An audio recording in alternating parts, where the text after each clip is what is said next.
নমস্কার, ব্রেকিং বাংলায় আপনাদের স্বাগত। আমি জয়ন্ত মজুমদার। কাতির খোকাবাবু মানে আমাদের শুভেন্দু অধিকারী, তিনি ডায়মন্ড হারবারের তৃণমূল সাংসদ অভিষেক বন্দ্যোপাধ্যায়কে সরাসরি তার নাম নিয়ে কিছু আমি গত কয়েক বছরে বলতে শুনিনি, কচ্ছিত দু একবার হয়তো তিনি বলেছেন।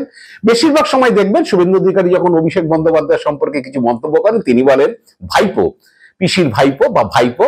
যেমন বলে চোর ভাইপো, তোলাবাজ ভাইপো, গরু চোর ভাইপো, কয়লা চোর ভাইপো, এইসব বলেন। এটার একটা বিশেষ কারণ হলো যে অনেকে বোঝেন না, অনেকে বলেন যে ভাইপো বললেই তো এখন অভিষেক বন্দ্যোপাধ্যায়কে বলছেন নিশ্চয়ই।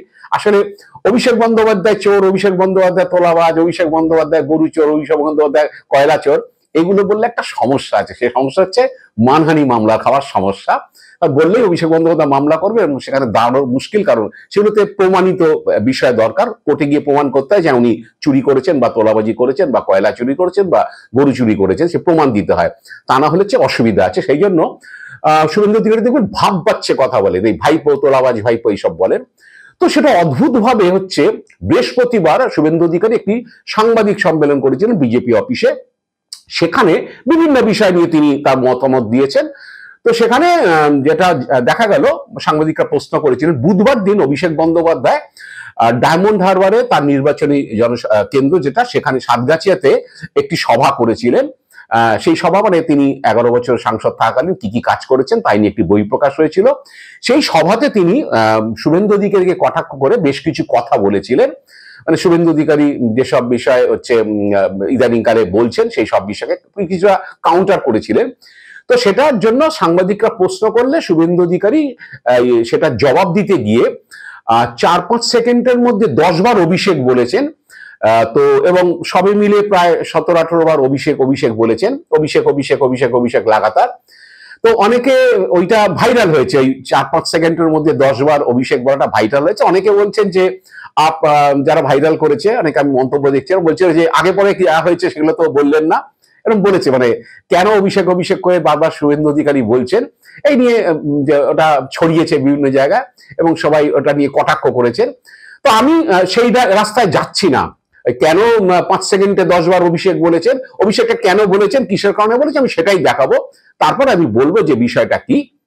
তো শুভেন্দু অধিকারী ওই প্রেস কনফারেন্সে ওই যে লাগাতার অভিষেক বলেছেন, সেটা কিসের হিসাবে বলেছেন, কিভাবে বলেছেন, সেটার জন্য আমি শুভেন্দু অধিকারী বক্তব্যটা আপনাদের শোনাচ্ছি। একটা চিটিংবাজ 7,15,000 ভোটে যেতে, একটা ভেটারেন চোর যাকে পাসপোর্ট কোর্ট থেকে জমা দিয়ে পারমিশন নিয়ে যেতে হয়, যার কালেক্টর ভানুতিতে থাকে, যাকে ইডি 25 বার ডেকেছে, 5 বার ইডি তাকে জিজ্ঞাসাবাদ করেছে, কালীঘাটের কাকুর ভয়েসে অভিষেক অভিষেক অভিষেক অভিষেক অভিষেক অভিষেক অভিষেক অভিষেক অভিষেক অভিষেক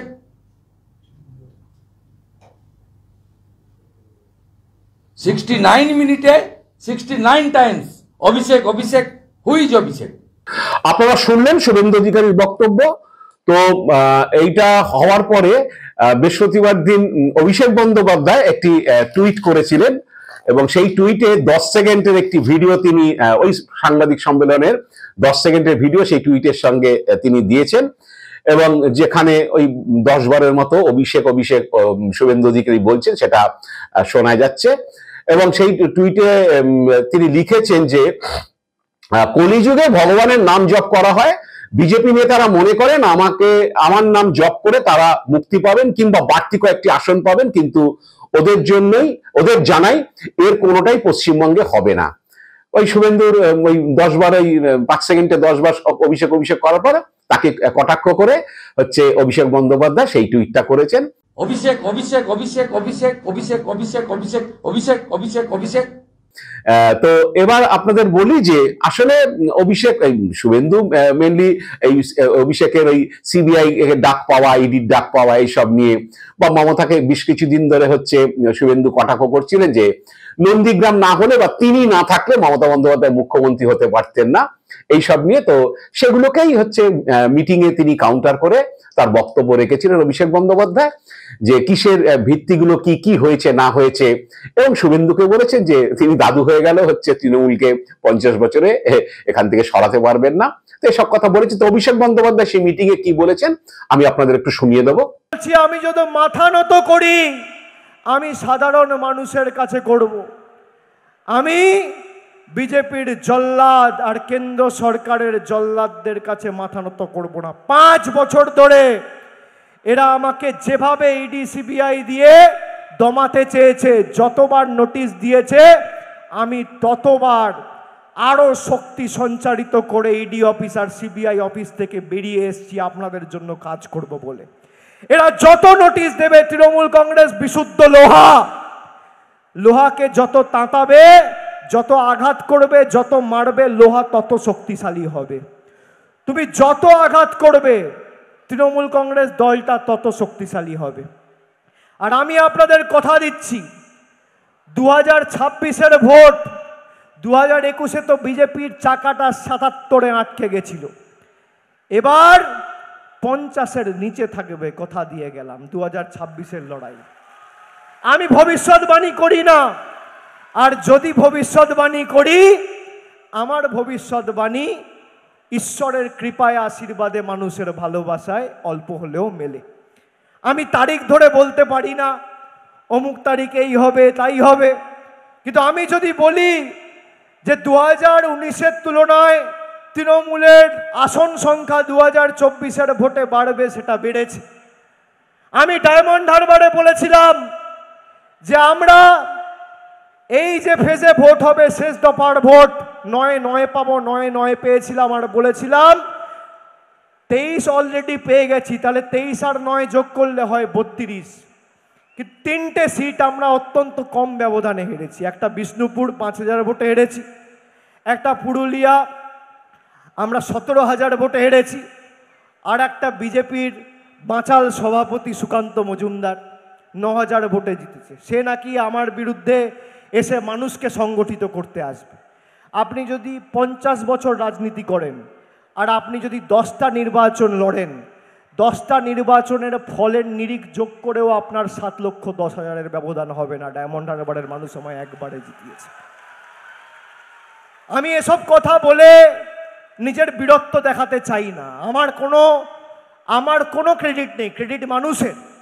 মানুষ আমাকে জিতিয়েছে। যারা বলে বিজেপির নেতা শুভেন্দু অধিকারী যে মমতা ব্যানার্জি দিদি থেকে ঠাকুমা হয়ে যেতেন তিনি যদি না থাকতেন, তা তুমি তো গেছো 2020-তে, মমতা ব্যানার্জি 21-এ জিতলো কি করে, 24-এ জিতলো কি করে, 23-এর পঞ্চায়েতে জিতলো কি করে? আর এদের কপাল দেখুন, জবে থেকে এই এলিমেন্টটা বিজেপিতে গেছে, একটা নির্বাচনও বিজেপি জেতেনি। 2020-তে উপনির্বাচন হেরেছে, 2021-এ বিধানসভা হেরেছে, 2022-এর পুরসভা হেরেছে, 2023-এর পঞ্চায়েত হেরেছে, 2024-এর লোকসভা হেরেছে, 2025-এর উপনির্বাচন হেরেছে। গত 1 বছরে 11টা উপনির্বাচন হয়েছে বাংলায়, 11-0 তৃণমূলের পক্ষে হয়েছে, 11টাতেই বিজেপি হেরেছে। কি অবস্থা এদের! আগে বিজেপির রাহুর দশা চলছিল, শনির দশা, আর এখন কেতুটা গিয়ে কেতু আর শনির দশা সংযোজিত হয়েছে। জবে থেকে গেছে সব নির্বাচন হেরেছে। এরা নাকি বাংলায় আবার অপারেশন সিন্দুর করবে, অপারেশন বেঙ্গল, মানে কি এমএলএ কেনাবেচা করবে। বন্ধু, তোমার কথায় তোমাকে বলি যে তুমি যে বলেছ দিদি থেকে পিসিমা হয়ে যেতে, মাসিমা হয়ে যেতে মুখ্যমন্ত্রী হতে পারতেন না, মমতা ব্যানার্জি নিজের দমে মুখ্যমন্ত্রী হয়েছে। 34 বছরের সিপিএমের জগদ্দল পাথরকে মানুষের আশীর্বাদ নিয়ে সরিয়েছে। আর তোমাকেও বলে রাখি, তুমি দাদা থেকে কাকা, কাকা থেকে জেঠু, আমি এই ভাষা ব্যবহার করি না কিন্তু তুমি এই ভাষাই বোঝো, আমার কিছু করার নেই। তুমি দাদা থেকে কাকু, কাকু থেকে জেঠু, আর জেঠু থেকে দাদু হবে। তৃণমূল কংগ্রেসকে মানুষের হৃদয় থেকে আগামী 50 বছর বাংলার মাটিতে সরাতে পারবে না। আপনারা শুনলেন অভিষেক বন্দ্যোপাধ্যায়ের বক্তব্য। তো অনেকেই বলছেন যে আসলে বিষয়টা হচ্ছে যে আগে তো অভিষেকের নামই নিতেন না, অচ্ছুত মনে করতেন বা ভাববাচ্চে কথা বলতেন শুভেন্দু অধিকারী। এবং এই যে খাসা খাসা বিশেষণগুলো, মানে চোর, কয়লা চোর, গরু চোর, এগুলো বলতে গেলে ভাইপো বলাইটাই খুব সেফ খেলা, কারণ মানহানি মামলা গল্প নেই। কিন্তু এই দিন এই এতবার নাম নামাটা, এখানে ভাইপো উনি বলতেই পারতেন যে কালীঘাটের কাকু তার যে কনভারসেশনে হচ্ছে অভিষেক এতবার এসছে, তিনি বলতেন তার কনভারসেশনে 70 বার ভাইপোর নাম শোনা গিয়েছে, এগুলো বলতেই পারতেন। কিন্তু বারে বারে অভিষেকের নামটা নিতে অনেকেই বলছেন, রাজনৈতিক বিশেষজ্ঞরা, আসলে কি হচ্ছে শুভেন্দু অধিকারী কি রাস্তা ক্লিয়ার করতে চাইছেন? কালীগঞ্জের উপনির্বাচনে যা রেজাল্ট হয়েছে বুঝতেই পারছেন খেলা কি হচ্ছে, এবং আগামী দিনে খুব বেশি বিরাট কিছু হচ্ছে পরিবর্তন কিছু তিনি করে দিতে পারবেন, এটা হয়তো নিয়ে আশা করছেন না। তো 26-এর ভোটটা তো যাবে, ভোটের ফলের পরে যদি আবার তৃণমূলের সরকার গঠন হয়, তো রাস্তাটা তো ক্লিয়ার রাখতে হবে। তখন কি আবার রাস্তা পরিষ্কার করার জন্যই অভিষেকের নামটা নিয়ে রাখছেন, ভাই তোমার নামে আমার কোনো অ্যালার্জি নেই? রাজনীতি করি, বলতে হয় এগুলো, সেই জন্য বলার জন্য, এখন বিজেপিতে আছি বলার জন্য বলেছি। কারণ এখনো শুভেন্দুকে কেউ বিশ্বাস করতে পারেন না যে তিনি কোন শিবিরে থাকবেন বা কোন শিবিরে চলে যাবেন। যখন তখন তিনি শিবির বদলাতে পারেন, যখন তখন অনেকেই বলেন যে, তার সমালোচকরা অনেকেই বলেন যে উনি যে কোনো দিন হচ্ছে কালীঘাটে কোন এক সন্ধ্যেবেলা চলে যেতে পারেন, যে যা হয়েছে হয়েছে, আমাকে ক্ষমা করে দিন, আমি আমার মতো আবার রাজনীতি করি যেমন করছিলাম। তো সেই রাস্তা পরিষ্কারের জন্যই কি অভিষেককে বার্তা দিলেন যে তোমার নামে আমার কোনো অ্যালার্জি নেই, তাই আমি এতবার করে তোমার নাম জপ করলাম। আমি জানি না সত্য মিথ্যা হচ্ছে শুভেন্দু অধিকারী বলতে পারবেন। আজ এ পর্যন্তই। আপনারা ভালো থাকবেন, সুস্থ থাকবেন। নমস্কার।